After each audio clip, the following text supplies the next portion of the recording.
can see, I'm standing here in the middle of Moulin Rouge. Lautrec made a famous poster for this club using woodblock prints, a technique he learned from the Chinese.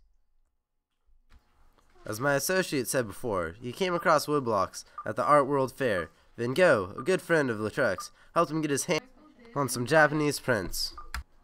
These woodblocks used a different style than the conventional European art, which was a painting of an entire subject that was usually perfectly displayed, showing that the French lived in a perfect society.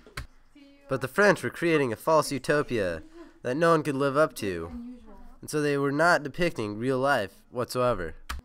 As you can see, this woodblock print broke the French confines of conventional art by showing a lady's undergarments.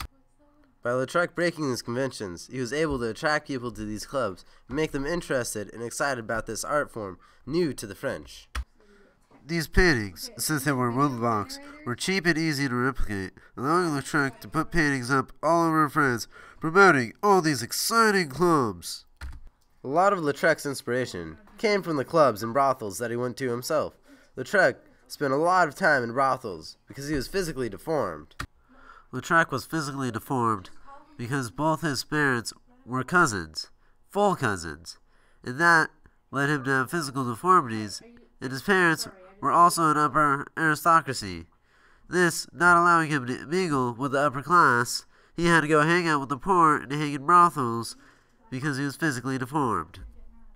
This greatly influenced his art, and creating a very raw edge and lewdness to his paintings, in which some women were exposed, depicting scenes of a brothel.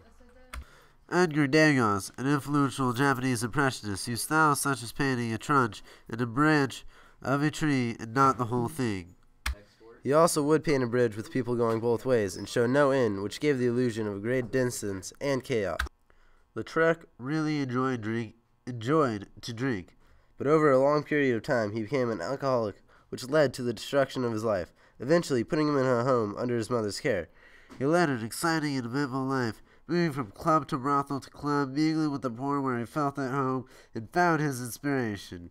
Thus concludes our exciting look into this revolutionary French artist who broke the confines of the norm.